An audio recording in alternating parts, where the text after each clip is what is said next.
kapo kibiki kati noesanga omwana ng'olulimi lukyuse ng'ayogera ngeri ya njawulo. By the way waliwo n'abamu akulira ddala kiri nga kyamulemerako entambula oli n'abeera nga yakula amenyeka wano mu adolescence wekitandikira kati n'agenda ng'akula agenda okutuuka omuvubuka ng'atambula amenyeka noesanga mu bantu ng'oli agamba oluganda mulema oba mulamu ye ng'ogamba nange ono yalemala oba naye nga mulamu munnange nga tesiki nga si mulema ne weesanga oli nga yeeyisa kirenzi nga bwe yava ku stage eya adolescence eyo kuba yina amaanyi mangi nga yeeyisanga mulenzi bintu abikola nga mulenzi ennyambala nga mulenzi buli kintu kyonna nga mulenzi era agenda okutuuka okukula okufuuka omukyalo w'obuvunaanyizibwa ng'alinga musajja Mukama afeesi yebazibwe ng'alinga musajja kati ng'ebintu byonna byakola ng'olabira ddala nti ali off n'ebintu by'alina otambuliramu. Kyova olaba nti kaakati ng'abavubuka tulina okulwana nnyo ku age eno eya adolescence naddala abazadde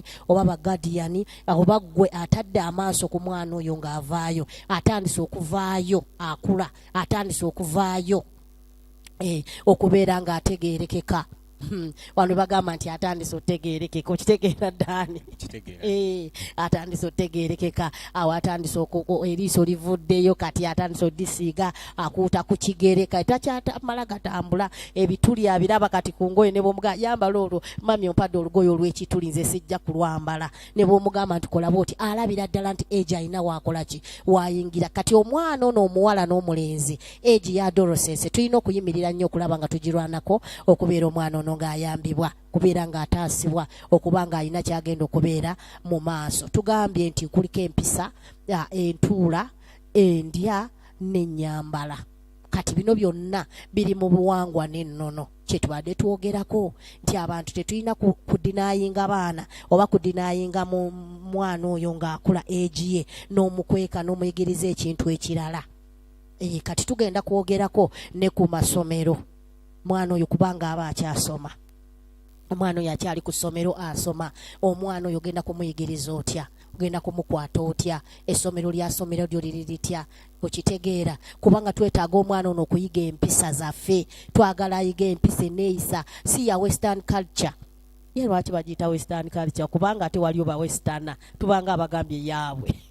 Actually the western culture because actually for us we are living in the east. So the Western are the people who are living abroad in European countries. Okay. Those are the whites. So which actually they have got their cultures and their customs, so which are different from ours. So which actually we find that we Africans who also sometimes tend to cop up with their cultures. So which actually some of them are non deserving. So we find that actually we Africans we call it getting spoiled. So of which actually that's why they refer to it as should not cope up with the Western culture. Okay. So the Western cultures that are non-deserving. So not all the Western cultures are non-deserving, but some of the cultures that are not deserving. Okay. Yeah. Okay. Amina. Kakati katwewongeyo maaso ga Mukama atuwa okubikulira okwenjawulo ku bintu bino.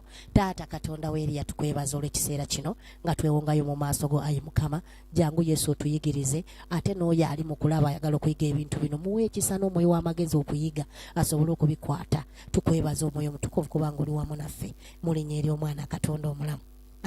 Kakati katugende mu maaso kati tugenda okwogera ku bintu ebyenjawulo ennono oyinza ogamba nti obyobuwangwa bibi nayogeddeko gyo ne ŋŋamba nti bino ennono empisa mulimu ebibi bye tuleka nga ebyenjawulo okwabya ennyimbe ekyo tukireka kubanga ffe eno mu Kristo tetukikola eno mu Buyudaaya ewaffe Abayisirayiri tetukola ebyo mulimu ebyemuzizo mu maaso ga Katonda affe ebiri byayogerako titemukolanga ebyomuzizo mu maaso gange katuyina ebyemizizo ebimuffe bye tuleka ne tugamba ekyo tetukikola weewaawo ndi mwana muganda naye sigenda kugenda kulima bijja ebijja nsobola okubirima ng'omuntu bw'onoogenda n'olima ennimiro oba n'ogenda n'olima abafuubo n'ogenda n'ogaka ngende mbalimeko mbajje muddo kuba toyinza kubaleka mu muddo okitegeera ogendayo n'olima n'oddaabiriza kakati bw'ogendayo n'olima ogendayo n'osaba oba n'ofuna abalokole banne bakwerekerako oba nga muli balokole mwegatte nga balokole bannammwe mugende musabe emyoyo gino osooka n'ogiggalira emagombe n'ogisibirayo n'ogenda n'olima wekka tekikwetaaza kumala kukuŋŋaanya ate bonna bakuŋŋaane. Waliwo abatannalokoka nga yakkiririza mu byamizimu, tolina kyojja kumugamba kubanga yajja kujja n'omwenge gw'omuganda aguyiwewo, ajja kujja n'emmwanyi ze, ojjukire emmwanyi ntabaluganda, ajja kuddira emmwanyi ze abatabaganye n'abafu azireete abagambe mugaaye emmwanyi oba agaaye atandika okuyita abafu awo. Kati temujja kumugaana kubanga ne muganda mmwe mujja kuyombagana ate mubirwaniremu, kijja kubanga kigguddewo olujjaato olwo olutaluggwe ne sitaani mu bulamu bw'omulaba okuyingira n'akuwamba. Ukitegeera kati genda olime ebijja nga ggwe omuntu omulokole, oleme kuleka malalo ga kitaawo ne taataawo ne jjajjaawo mu nsiko. Ukitegeera kubanga walokoka. Obuwangwa ekyo tekitisi bwe kiri, ogendayo n'obalima. Kaakati ate kye bayita kyekirala ab'ennyimbe ne babasala enviiri ne babamwa ebyenyi ne babakola nedda ebyo tetubikola. Omuntu bw'aba afudde n'omanya nti awummudde agenze kwolwo lwennyini lwe mumuziika emagombe lwe kiggwa mulage omusika, kubanga ekyobusika si kibi kubanga oteekako omusika. Ne mu Bayibuli baateekangako abasika, kati oteekako omusika agenda okusigala ng'alabirira banne, asigala ng'alabirira famire ye. Kaakati kwolwo lwennyini tetuddamu kujjukira bafu. Eno mu bulokole tetujjukira bafu, tetubajjukira, tujjukira balamu kuba Bayibuli egamba omufu tatabagana na mulamu. Kati kyegeeza oli yawummula awummule mirembe. Kati wano nga yakafa, essaawa yo nga yakafa, mumala okumuziika bulungi nnyo, mukomeewo muteekeko omusika, wabeerewo bannaddiini ababeerawo bamusabire essaala, so si kumwambika mbugo ate simanya bamutisa ekibbo, simanya bamukwasizza obwambe, simanya biki.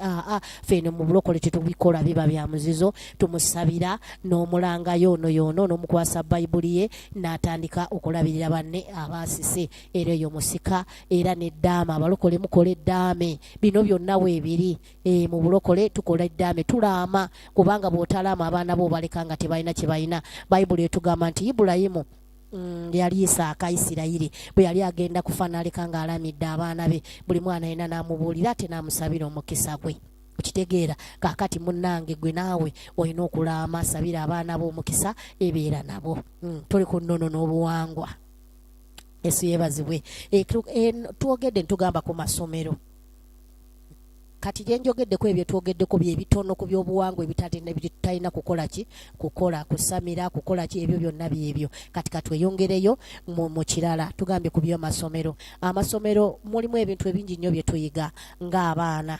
Kati bwe tuyiga ebintu bino nga tubikoppereza okuva ku balala, nga omuntu bw'onookoppa ki, waliwo ebikolwa ebimu nga ffe bye tutalina kutambuliramu, nga ffe bye tutalina kukola ng'eno abaana ba Kristo. Kati naawe eyo omwana owo olina omussaako amaaso n'omwegendereza. Mu adolescence stage omubiri guno gumutuma ku ssomero gy'aba alaze, ate waliwo ebintu amasomero agamu bye bisomesa. Waliwo olumu wano nayogera ne ŋŋamba nti mulimu amasomero agamu agasomesa ebisiyaga. It is normal, it is okay okubeera ne musajja munno, okubeera ne mukazi munno, which is not okay. Ukitegeera ffe no mu bulokole tekikola. No mu bulokole Mukama akigaanira ddala, kyo kibeera ddala kikolimo, kiba kikolimo. Kati oba tokkirizibwa kukikola, kitegeera naye bali abalala kiryoke. Omwana alina eddembe lye, omwana alina eddembe lye. Mulimu ebintu ebimu abaana abafa abalokole bye batalina kukola. Kati omuvubuka ono bw'asituka nga yeeyongera, jjukira obwongo bwe bubeera active nnyo, ate abeera anoonyereza. Kati agenda kunoonyereza kino lwaki kiri bwe kiti, kino lwaki kiri bwe kiti. Ate gwe naawe omuzadde omuleka omwana n'abeera ku TV ebbanga lyonna, n'alaba ebintu ebyenjawulo. Akuze awezezza emyaka 13, waliwo firimu z'alina okulaba, abeeko byayiga, ky'omuyigiriza kye kigenda okumusuula. Namasi eky'omukulu Ddaani kye kigenda okumusuula, kigenda kumusuula n'olaba ng'ava ku mulamwa, omwana ayonooneke, omwana akutabukire. Abaana abamu boonoonese oba abavubuka kati boonoonese ne batabuka, naye nga baava ku adolescent stage eno lwa nsonga nti abaana tebaayigirizibwa, tebaatendekebwa. Omuvubuka ono omulenzi teyayigirizibwa ti omuvubuka bw'oba okuzeemu waliwo kye bayita akasu. Hala amasomero agamu tegabifaako, kitegeera.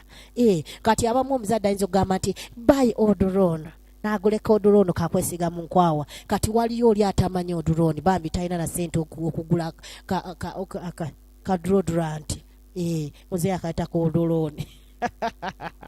okitegeera kadrodan teri ayinza okuba nga tasobola kukagula naye asobola kukozesa ki omuvubuka osobola muyamba akozesa eki akasuka situse muvubuka akyali omanyi bw'otuuka ku adolescence stage waliwo ebisituka oluwumu luvuddeyo olusu luvuddeyo kati njagala oyambe ku muvubuka oyo ayinza kukola atya stage eyo nzibu. Thank you so very much for the privilege. So actually, before I answer that, I will start onto the habits in schools.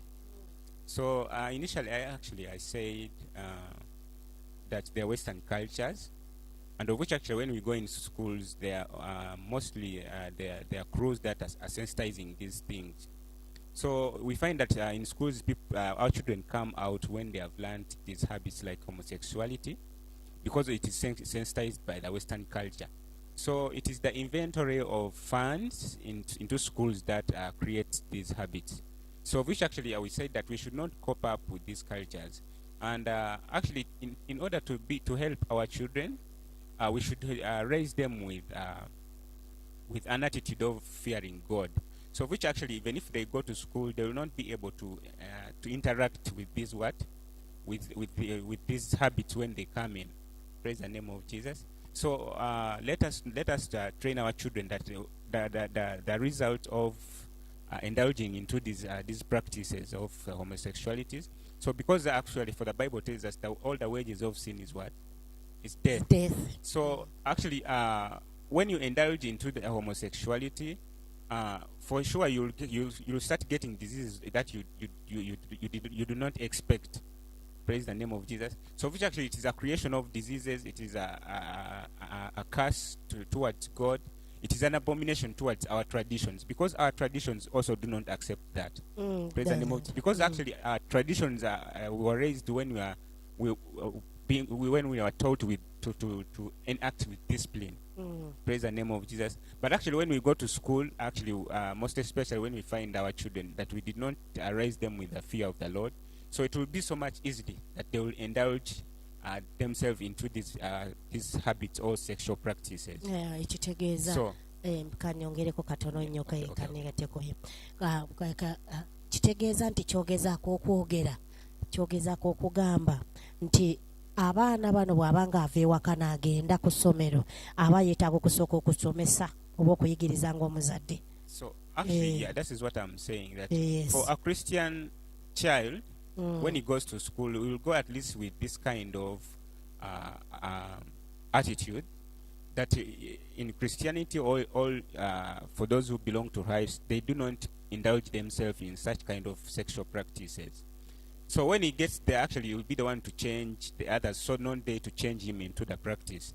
So which actually it is so vital that we should train our children the dangers of indulging in such kind of practice. So by the time they go to school, they will not be able to indulge into these practices. So it is our motivation to our children that we should teach them to fear God and to avoid sinning, actually, generally. Kikino ekyawandiikibwa katugende kukyawandiikibwa kikino Yesaya 11 okuva ku lusooka. Isaiah 11 verse 1. There shall come forth a rod from the stem of Jesse, and a branch shall grow out of his roots.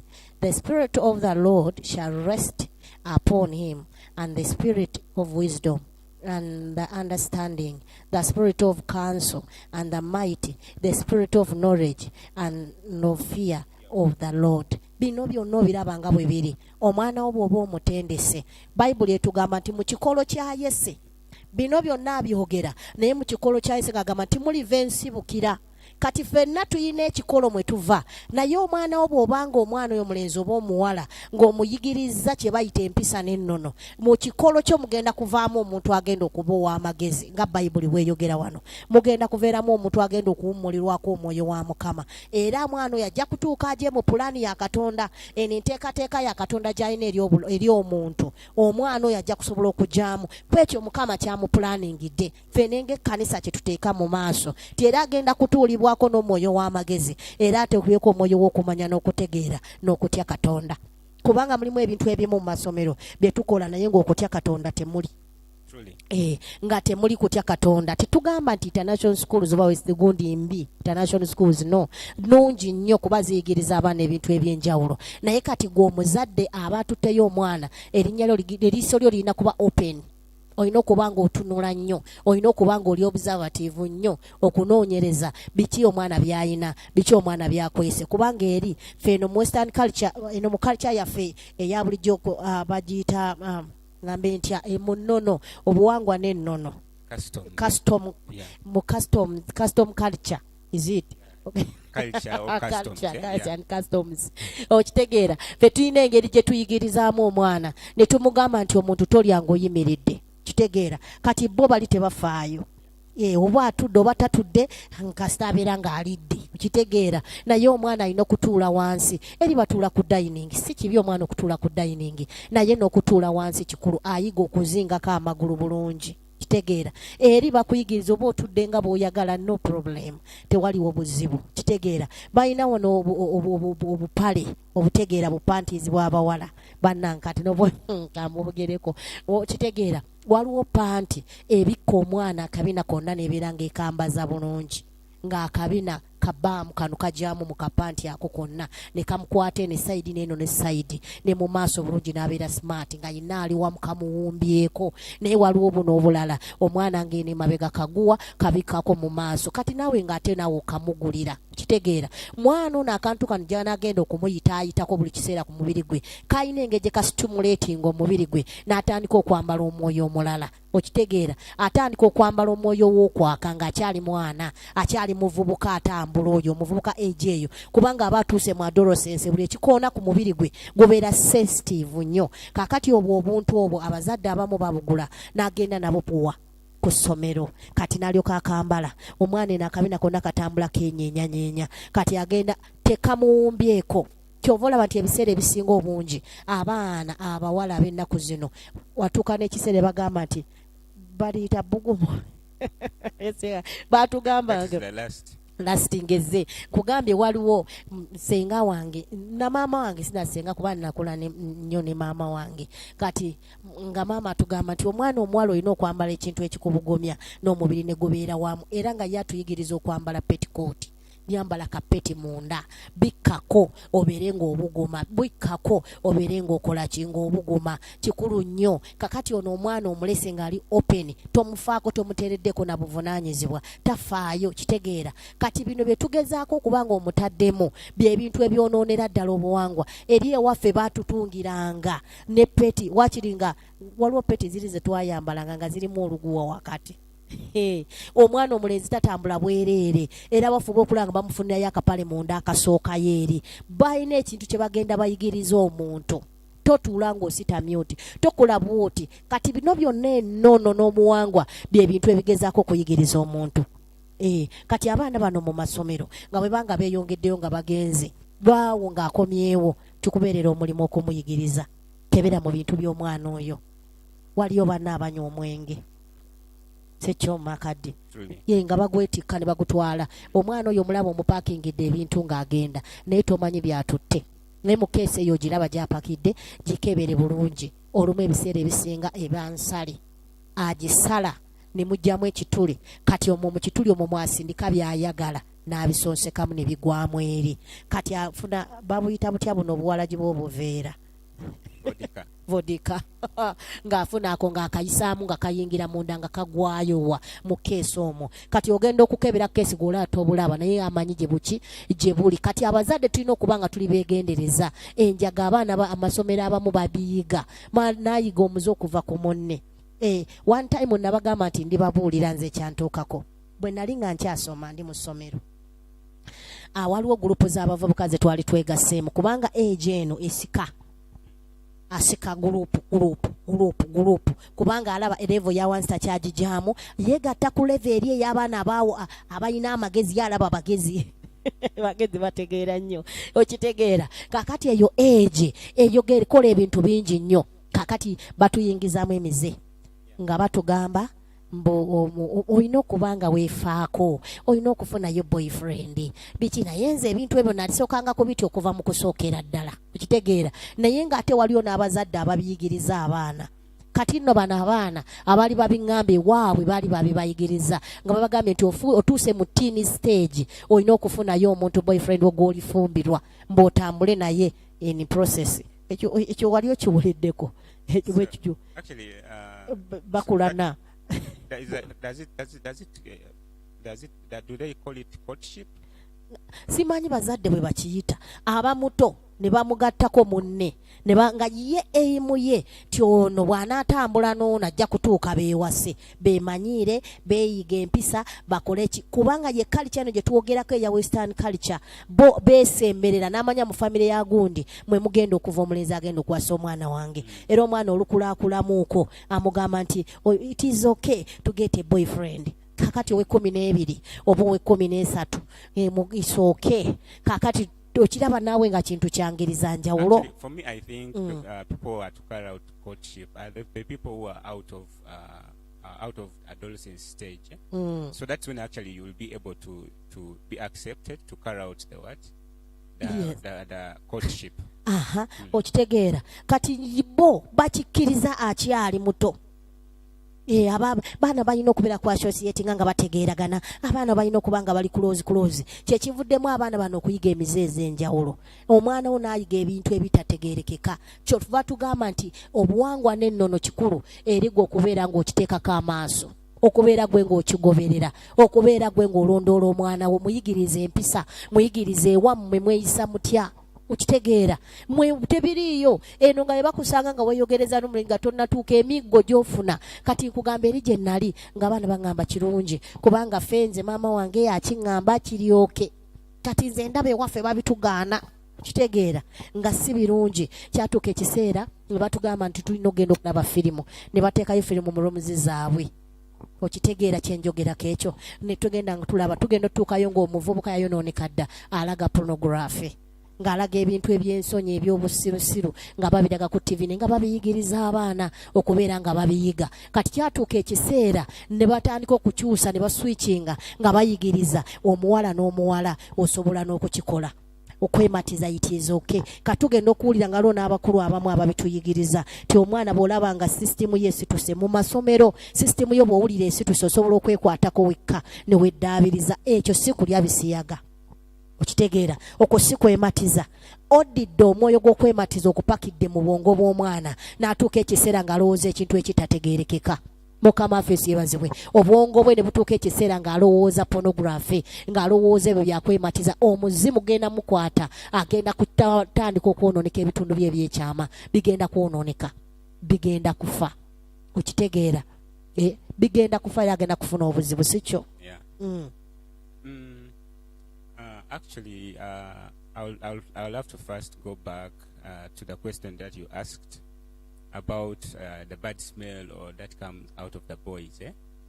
Bad smell. Yeah. Nga tusooke tumale okugjayo kino kuba mpulira nga kino ekintu twagala tusooke tukigye ekyamasomero gano sooka omale okwogera ku muvubuka ono sisitimu eyo tukoze tutya kuba tunoonya solution tyoke tudde ku oyo kuba naye mwana wasoma naye nga tasobola kugula deodorant oba muzali tasobola zimugolya naye ng'agenda ku ssomero ng'awunya akasu naye katusoke tulaba ono w'ekisulo ono emize gino tugendeko oyo. Actually for the habits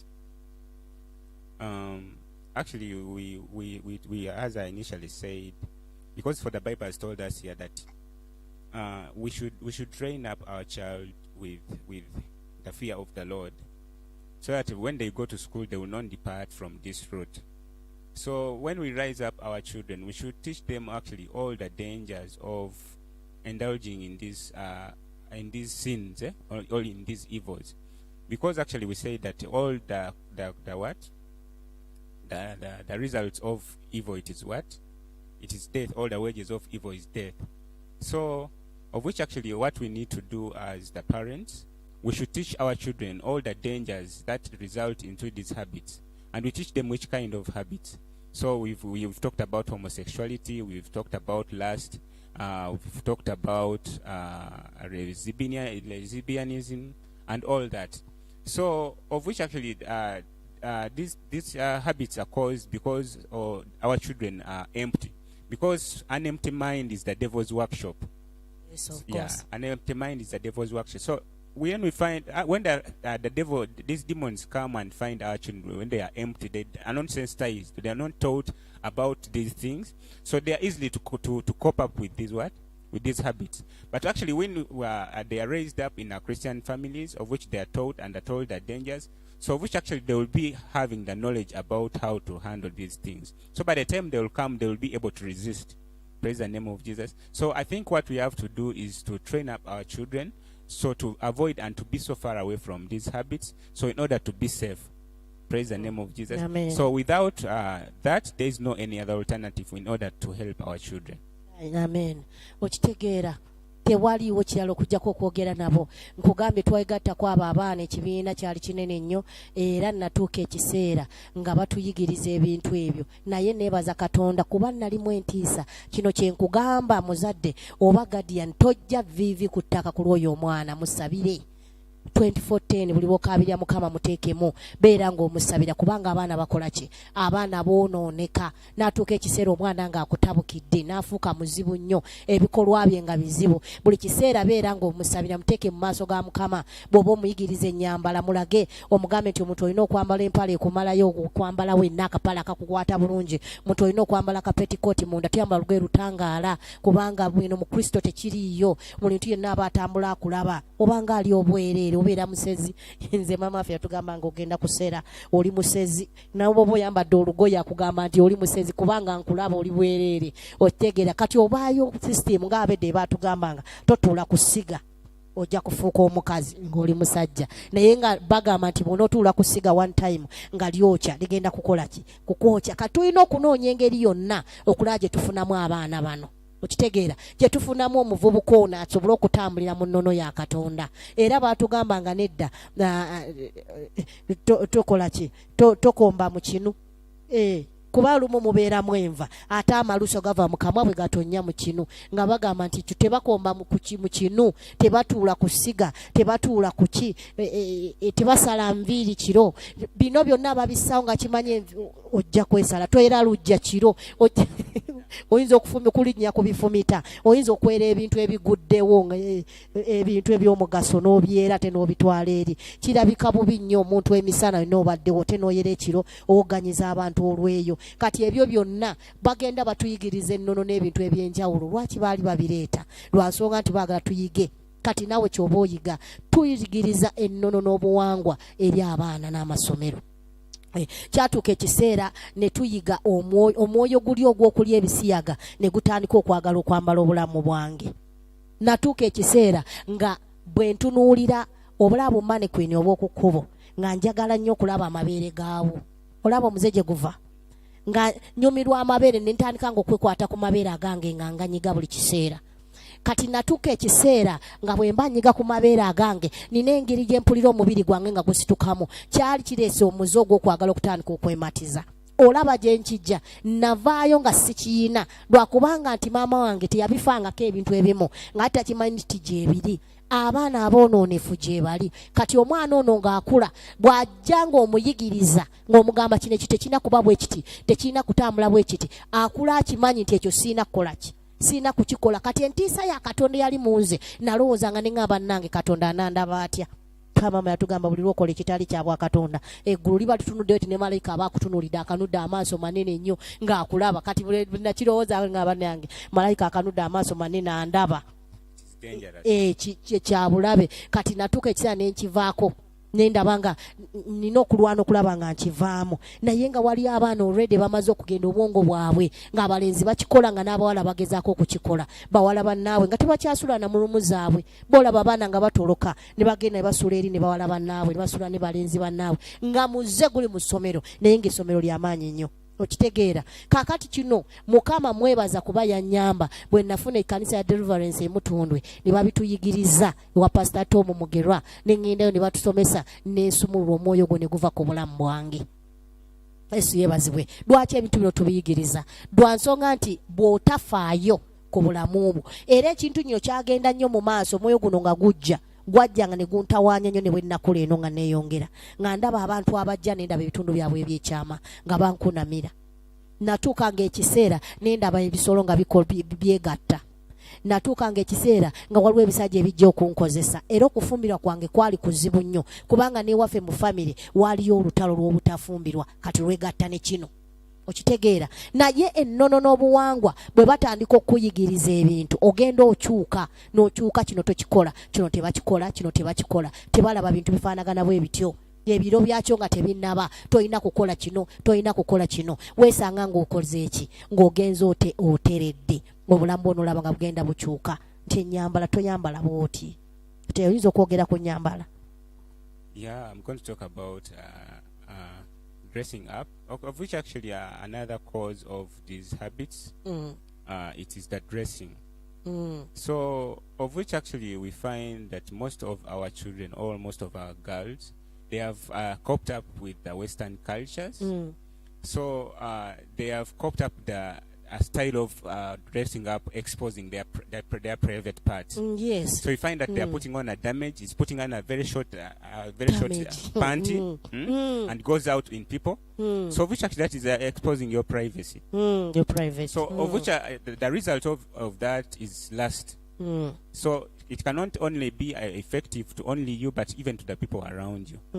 So of which actually I would not advise a youth who is a Christian to also indulge in that kind of practice.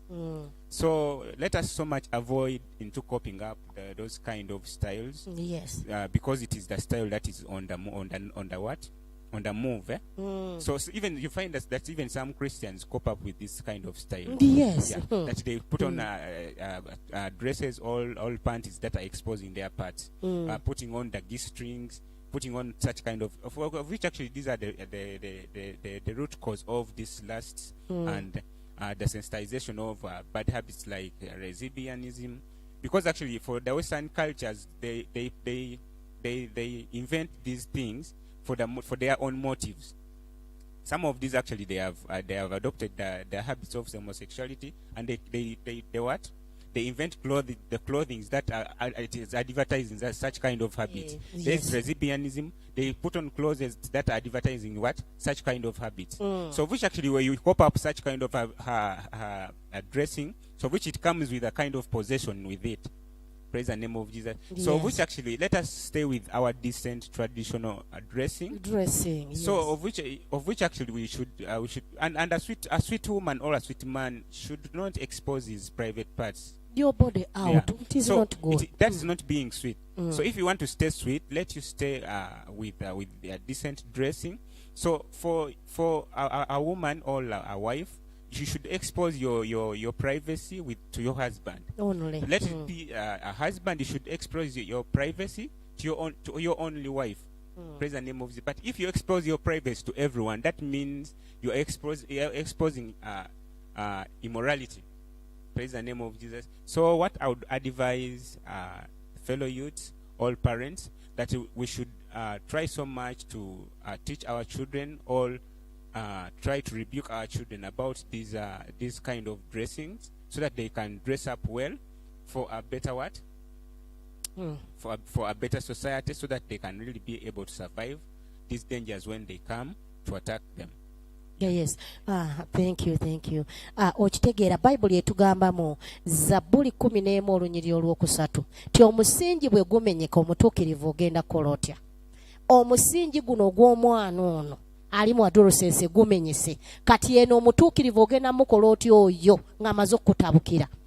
Ne bw'onoobeera pasita ng'olina omwana bw'atyo kubanga omuwadde freedom, sente weeziri byonna weebiri, tomutaddeeko limiti n'omugaakiro tokikola. Omusingi gwe wammwe bwe gunaamenyeka ogugwo ogwa famire yo, omutuukirivu ogenda kukola otya. Bayibuli bwetyo bwetugamba tulina okufaayo ennyo ku nsibukira n'obuwangwa eyo wa gy'ova, ebikolwa biri bitya, buli kintu kyonna ennyambala eri etya. Eno mu buwangwa tebakugamba nti yambala damage. Nze munnange nalabanga emmesi obanga eringa erumya olugoyi mu kusooka. Era muwala wange yangamba maama oli emmese yalumye olugoye lwe teyalulabye ate atambula nalwo mu kkubo. Ne mugamba mmese teyalulumye lwakula bweru baalutonda bweru baalukola bwe batyo okubeera nga yalutunga nga emmese era kaoba yaluluma oba ki nga kuliko damage okitegeera. Kati naawe okitwala nga lw'oyambala lw'otambuliramu mu bantu obuwangwa n'ennono omukyala yenna alina okwambala olugoye naggumira n'ateekamu sikaati ye ennungi naggumira n'ateekamu ekiteeteeyi kye ekirungi naggumira nga ne munda ayambaddemu ebyamu naggumira bulungi nnyo n'afuluma nga ddala bagamba nti oyo mukyala aggumidde lwekitegeera omukyala omukulu ye muvubuka ne bw'aba akuze ng'ayambala olugoye ezimwesa ekitiibwa naye kati munange n'abakulu baganya okukula mukazi mukulu wa myaka ameka ne bane ng'ayambala obuntu n'otya apale kati kamumiimye bannange ng'alina n'oga katonda kintu kiki kye tuliko kitegeera naye nga bw'omubuuza nti maama ewammwe wa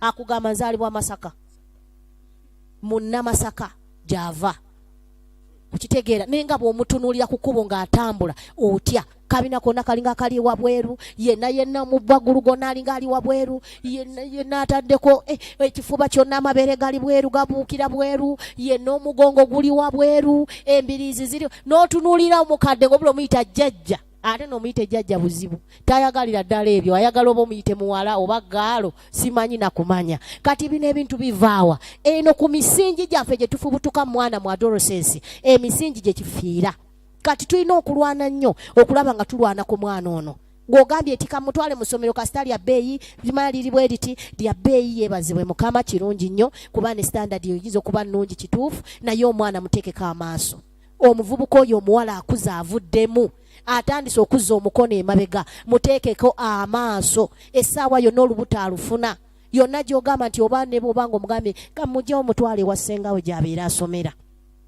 kyekyo kye twayogeddeko jjo ssenga w'omwana oyo bw'abanga si mulokole omwana oyo tomutwala kubanga babakola ebintu eby'enjawulo bipaadi babibajjako ne babaloga nze mbagambye nze ekyange kye bankozesa banneebasanga mbugazi ku mulyango ne baŋŋamba ng'aye emmwanyi nzikasuke mu bbanga nzibuuse ennyumba naye obulamu bwange bwali buzibu kati abamu ebintu ebimu ebikuluko gye byava abaana ebipaadi babikasuka ku makubo okitegeera omuntu funa wooteeka kasasiro n'omukuŋŋaanya naye n'okwata kino ekintu ky'ofulumizaayo n'okijyo kipaadi bw'okikasuka mu kkubo bw'okisaasanya omwana tomuyigiriza ebyo ebintu tebaabirabanga empale tebaazirabanga omwana n'azaanika zonna wabweru buli mutenda n'atunulya ne yeewuunya empale kintu batereka mu nju bw'aba alina waayanise abikkeko bwekina bw'anajjayo ng'akitaddeko n'amaaso abiteekeyo mu nnyumba abitereke bulungi sigwama nti kubisaasaanya paadi eno gizingeko bulungi giteeke muyigirize bagissa mu kaveera ne basuula mu kasasiro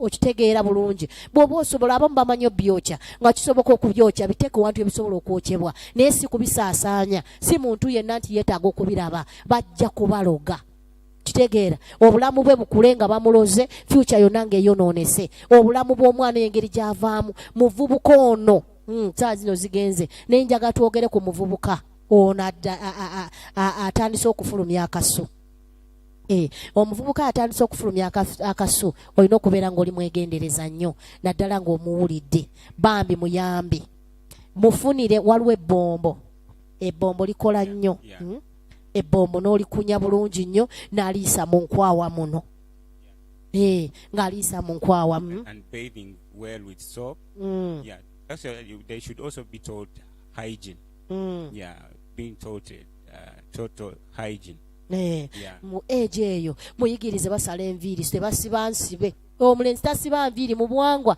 omulenzi tasiba nviiri ne mu bayibuli omulenzi tasiba nviiri tovula bayibuli egamba nti omusajja talikolanga kyamukyala ate n'omukyala talikolanga tayambalanga kyamulenzi ate n'omulenzi tayambalanga kyamuwala kati abanga ayambadde enviiri ku mutwe gwe tasiba nviiri obudde buba butuuse asala enviiri n'azisalako okitegeera n'anyuma n'alabika bulungi nnyo n'omuwala n'osiba bw'asibye akaviiri ke n'azirabira enviiri bazinaaba n'anaaba enkwawa n'aginaaba mu nkwawa muno mulimu enviiri ezo ezivaayo n'omugulira akantu akashevinga bulungi n'omuyigiriza nti bakayisaayo bwe bati n'eno mu bulaba watabuse wansi eno munda naye otufuna akaseera weerongoose bulungi n'omuyigiriza onaaba otukule aleme kuwunya kubanga egi gyatuuseeko bingi bidivelopinga ku mubiri gwe ebbomba eryo tugambye emiziŋŋoonyo gino nange maama nge yaŋŋamba ku miziŋŋoonyo nokwata emiziŋŋoonyo n'ogikunya n'oyisa mu nkwawa muno ne muno mu nkwawa olusu olwo ne lugenda nga lukola ki nga luvaawo ate n'ekira waliwo akaddo sima bakayitaani nino oluwumu waliwo kati waliwo obudo nkerabidde erinnya naye ng'okanoga n'okakunya ono munyango gusiiwa n'oteekamu oba kapalafini batugamba kapalafini breakfruit naye asobola okukola petroli tojja petrol. And there's some good lotions as well. They help onto those skin diseases. Waliwo ne lotions osobola okuyamba ku skin diseases n'obeera ng'osobola okuyambako oluwumu luno n'olebera omwana luwumu ina najja omugongo gwonna ne gubambuka ate luwunya nno bwe lubeera nga lungi ne lukwata ne mu mutwe lubi nnyo kati olulwanako okufuba okulaba nga lugenda n'omulaga nti kola bwoti ne bwoti ne bwoti ngamba gwe atalina ssente za kugula ki drone oba obuzibu deodorant bannange deodorant oba okufunayo ekazigo konna aka skin disease waliwo n'obuzigo obwa skin diseases obubeera nga bwa ssente ntono nnyo naye ng'okamugulira n'asobola okwesiiga olususu lwe ne luvaako rash eyo ne luvaako ebyo ebimuliko n'afuuka omuvubuka anyirira alabika obulungi kati egi eyo gye tubadde tulwanako kulaba nga tugamba ki nti obuzaalirwana obuwangwa n'ennono byonna tugenda kubirwanako okulaba nga tukola ki tusumululwa nga tuteebwa twagambye obuzaalirwana oyinza okugamba tonziza mu buzaalirwana kankijeo katono nnyo tugenda kumaliriza awo obuzaalirwana lwe tugamba nti va mu nsi yannyo abatugamba tuve mu nsi yannyo ate tusabe erubereberye 12 naye kyetugamba kituvaamu kyekiruwa embala z'ekika kyewammwe empisa z'ekika kyewammwe ebikolwa byabwe tova mu famire be bakuzaala yo famire yo aye maamawo oyo taatawo teriyo maamawo mulala teriyo taatawo mulala beebo be bakuzaala naye olwana n'empisa ziri ezaabalemesa okutuuka owawakanirwa ezaabalemesa okutuuka mu mukisa gw'oyagala eziri ezaabalemesa oba bwali bwenzi n'atasobola kufumba maama n'abeera ng'atambula kyovula bayibuli egamba nti omukulwa gwa feeza gukutuse ogwo ogukugatta naye gukutuka empisa ziri ne zibeera nga zaawukanye naki naawe naye asigala nga maama wo kubanga obuwangwa n'ennono yakuzaala eyo efamire yo gy'ova era togaana kubagulira ku Christmas wadde obalabirira bafeeko obalabirire ye famire yo tobadduka tobakasuka kubanga bebakuzaala naye embala ziri n'empisa z'olwana nazo mu kusaba ne byawukana naawe n'ofuuka omuntu ow'enjawulo mu linnya erya Mukama waffe Yesu. Kakati nga tumaliriza obudde butukutte tugenda kumaliriza mu linnya erya Mukama waffe Yesu. Mikwano gyange tukkirize Katonda nti tujja kubeera n'omusumba waffe mu maaso awo leero abadde bize nnyo bambi tasobodde kujja kutwegattako naye ayagala nnyo obuwangwa n'ennono zino ng'omuvubuka omuwala oba omulenzi okubeera ng'osumululwa kubeera ng'oli bulungi kubanga zaabituyigiriza omwana teyegatta na maama we bano bamaama muto omwana nayegatta naye ne bazanya ebyataata ne maama ate nayegadanga ne muganda we bayibuli ekigaana tobikulanga ku bwerere bwa luganda lwo Baleevi 18 otandikira awo nokkirira okitegeera tobikulanga ku bwerere bwa wa luganda lwo yenna tobukwatako tobikula ku bwerere bwa taata muto ate n'oyagala obwana obuto ebuwangwa n'ennono tebikkiriza tokwata ku bwerere bwa luganda lwo. Mukama waffe Yesu yeebazibwe ebyo byonna bajja babituyigiriza nga babitugaana mu buwangwa omwana bwe bawamuyigiriza omwana tagatta na muganda munne bino bye beebaka n'obasuza wamu bonna omwana ne yeebaka ne muganda we ku kitanda bonna omuwala n'omulenzi nga gwe tobifaako abaana abo bakulu obwongo mulabe muyaaye baana bagenda kwesobyako abaana bagenda kukola ebyawo bibi ebitali birungi bagenda kwambala ekikolimo ku bulamu bwabwe yebaana nga beesobyako kojja nga asobya ku mwana biki bino byonna byebikolimo bye tuzze tumpuguma nabyo nga tukuze kubanga byatandika eno mu buto omwana kuba tomuyigiriza si kirungi omwana n'agenda nga yeesazaasaza taata mwana mutanti gwe wamuyigiriza kwambala nno byabwereera ebyo bye nagambye engoye tezibikka mubiri gumalayo byonna zitangaala taata omutegeera taata naye omumanyi bw'anywa omwenge munnange obwongo bukyankalana kati omwana bw'agenda amweyisaako bw'akola ati agenda mukwata omwana agenda kwambala ekikolimo obuwangwa n'ennono omwana muyigirize taata bw'omulaba ali bw'ati omwana toyingira mu kisenge kya muzadde omwana tayingira mu kisenge kya taata ne maama nga beebase omwana n'abwesoga alina neesoga mu buliri Abaana beebase, taata yeebase ne maama bakyali mu kisenge tebannaggulawo, ye naggulawo ekisenge takonkona. Omwana muyigirize konkona ku kisenge, buuza. Bw'obanga wasibe fukamira ku mulyango bakuwulira, buuza. Bw'onoobabuuza tofuluma nga tobuuzizza bazadde bo, totambula butambuzi. Maame hayi oyo hayi takole ne waffe mu buwangwa n'ennono. Okakkana bulungi n'obuuza maama wo, n'okakkana bulungi n'obuuza kitaawo. Kubanga leka nkulire n'omuzadde akakkana ng'azaala omwana ate amuzaala yeesimbye, namuzaala ayimiridde bw'ati nayo kamusindika n'agwa, asooka nakkakkana wansi n'asindika omwana. Kati omukyala ekyokukakkana wansi ng'obuuza kya Bwakatonda, kya nnono, kya Bwakatonda. Kitegeera? Mwana muyigirize, omwana muyigirize bafukamira, mwana muyigirize batuulako wansi, mwana muyigirize bambala engoye ezibona omubiri, omwana muyigirize enjogera, boogera bulungi mu bantu, tolya ng'osabuliza, tobadda mu bantu bakulu olina akugamba oyogera kinno ggwe. Omwana ebyo tebabikola, ebintu ebiringa ebyo omuvubuka ono ennono ebyo tebiriiyo. Tugenda tubirumaalumako naye tujja kuddamu olunaku lw'enkya tukomawo mu linnya erya Mukama waffe Yesu. Twebaza Katonda kubanga olw'olwaliro atusobozesezera tumazeeko olunaku lw'olwaliro. Katugenda kusaba muvubuka Dani njagala tusabire abantu abo ate nga nabo bwe bateekateeka ekiweebwayo kyo, teekateeka ekiweebwayo kyo eyo nga bwe tusaba wano eno. Taata Katonda wa Ibrahim, Isaaka ne Yakobo, tukwebaza olw'abavubuka bano Mukama, n'ebintu bye twogedde Mukama. Taata tukusabye leka tubikwate mu bwongo bwaffe, ate tubeere abayigiriza abalungi, n'abaana bano basobole okubeera abayizi abalungi. Bye batalina kukola baleme kubikola, bye batalina kutambuliramu baleme okubitambuliramu, bye batalina kwogera baleme okubyogera, basobole okubeera abantu abakwesa ekitiibwa, tusobole okugwa mu pulaaniyo n'enteekateekayo gy'olina eri omwana w'omuntu. Mukama tukwebaza kubanga oli Katonda ow'enjawulo, mu linnya erya Mukama waffe Yesu asinga ebintu byonna. Mukama waffe Yesu, era ne tusaba okusaasirwa ku lw'abo ababa baasobya ne batakola biteeredde mu maaso go, mu linnya erya Yesu. Kakati gwali eyo kiweebwayo kyo kiteeke ku screen, enamba ezo nga bwe basindise, teekako ekiweebwayo kyo kisindike bambi, era ne Mukama anakuwa omukisa mu linnya erya Mukama waffe Yesu. Deliverance service egenda kutandika saawa eno yennyini we tuviira wano. Deliverance service egenda tandika, baako g'ogamba, baako g'okuŋŋaanya, baako g'oyita ajja atwegatteko. Era omusumba John Mark agenda kubeerawo olwaleero ng'ayigiriza ng'asomesa. Twebaza Mukama kubanga olw'olunaku olw'olwaleero Mukama mulungi mu Kristo Yesu omwana Katonda omulamu. Kale katukusiibule, tulabagana olunaku lw'enkya ku saa 5 mu linnya erya Mukama waffe Yesu asinga byonna. Bye.